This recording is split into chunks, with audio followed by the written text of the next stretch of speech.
Hello friends, welcome to my channel Sushant Chess Spice. Today we are at the next topic, that is we are discussing a game by Capablanca. As we have started a new series based on the game study of world champion. We are seeing how Capablanca's style evolved, or we are trying to see in general how the world champions used to play and how each world champion brought something new to the game. So today's game is about Capablanca's attacking skill. We often discuss about Capablanca's positional play. This is a super blend of positional play, then some tactics happens. Let's go to the game.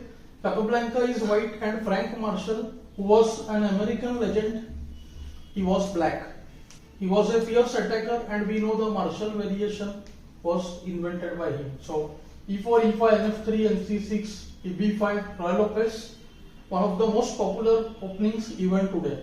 d6, so called the Stenitz variation. It's a bit of a positional line. d4 happens to be the main move. White goes castle.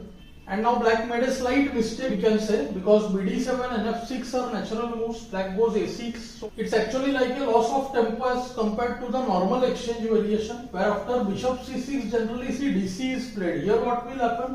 After bishop c6, bc, we will have a different pawn structure. And after the move d4, black will be compelled to go ed4, because see, there is threat of d, qd8 already, and when d trade happens, the c pawns will remain alone. The double isolated pawns will be a problem. So e takes d4 almost forced. That's the reason bg4 was not good. So nd4 and now bd7. White wants that black should push the pawns c5, c6, and then d6 becomes weak. So for that he goes re1. The idea is e5. First aim is to keep these doubled pawns isolated. White is also trying to use his extra development. So see, now threat is e5. That's why black goes c5. White played the best move here, nf3, natural normal development. Many consider nf5 as good, but as in many cases it's an anti-positional move, I would say. Because see here, bf5, ef5 is still good for white, but the thing is, after e7, white can look for qd6 tactic. Tactic leading to a better endgame. See, typical Kappa style. After bishop f5, qd8, now see kd8 forced. If rd8, then ef, pawn is lost. And see, this position is really bad for black. Bishop will come to f4, knight can go to c3, f4, knight can even consider d2, c4, sitting in front of the isolated pawn, and then see rd1. Okay, but after nf5, black has g6.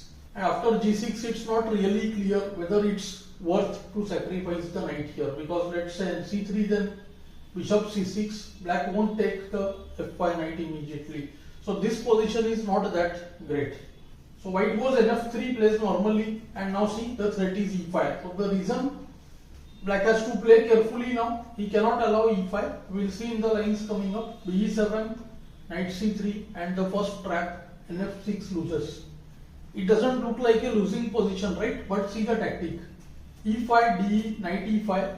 Firstly, see, there are some positional pluses, like the doubled c pawns are there, bishop coming to f4 or g5, some trades happening on d7. But see, the thing is even deeper. After castle, bg5, now the d7 bishop hangs. The problem is bf6 followed by nd7. So the bishop has to move. As soon as the bishop moves to e8, see, it has no better place. There comes queen f3. Now see, attacking 8, threatening something on e7, and as soon as the rook moves, we see the real threat, rook d1. See the point. Now the queen is compelled to move. After queen moves, there is knight g4. Serious problems for black, because ng4 allows be7, and if bd8 trying to save the bishop, we can either take on f6 winning a pawn, but see the more dangerous, rd8, qd8, and f6 check, game over. gf, bf6, and see, queen moves, then qg4 and qg3 both are threats. So white wins. So basically black is not able to free his game, so he stops nd5, he plays c6, and this is the positional point. Now see, d6 is weak. White uses all his forces to pressurize d6, bf4, be6, and the key plan, very simple one, queen moves ahead and rook d1. We want the d pawn to move now. Let's see, qd3, nf6, rad1, forcing d5, and we want to force d4 also, so that see, the c pawns become backward pawns. So knight g5, good move. Now see, this bishop will be taken, black would lose the bishop pair, he will be compelled to play d4 because now see d5 is hanging in many cases. And see, as soon as d4 is played, knight e6, fe6, knight a4. See, this was whole white's plan all about. See, the pawns c6 and c5 are not isolated, but the neighboring pawn has advanced and there is no other neighboring pawn. So they are like an isolated pawn, okay, but it's not isolated purely because there is a pawn next to it, but those are called backward pawns. The doubled backward pawns, the square in front of them is weak. It can be occupied by several pieces. So now see, we see that happening. So now see, first track, queen castle loses to qc4, c5 and e6 both are attacked. Queen a5, b3, rook d8. Still waiting for qc4. If qc4, then kf7. So white goes nb2. White's plan is very simple.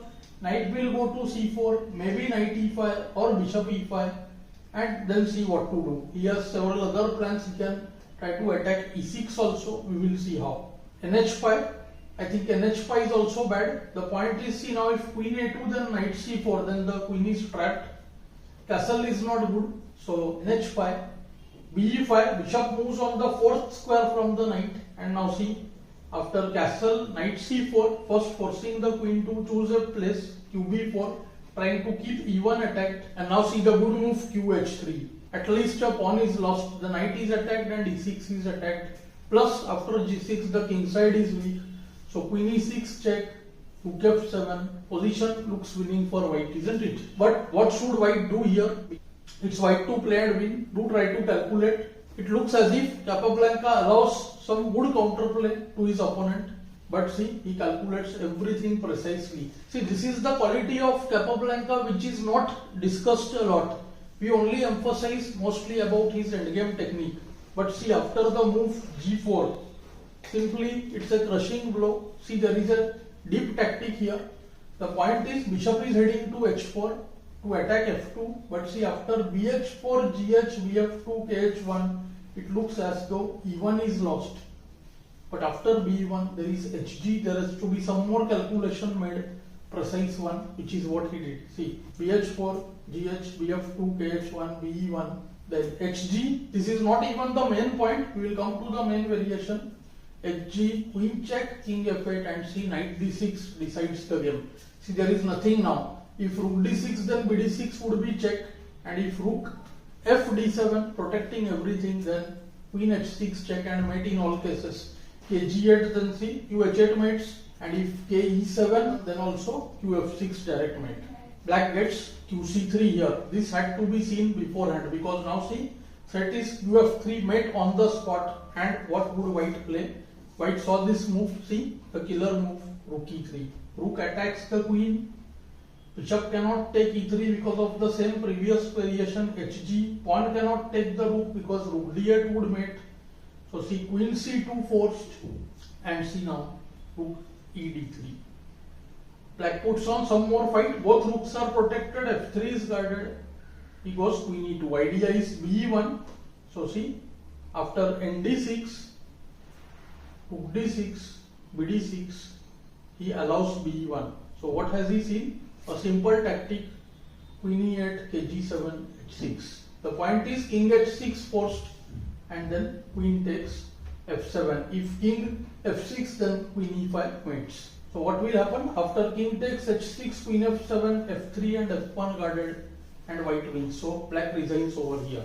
Great game, I would say, because see how the winning position got swiftly converted, and this is speciality of Capablanca, which is the point we are trying to emphasize. I hope you are finding these lessons useful and instructive. Do let me know in the comments below.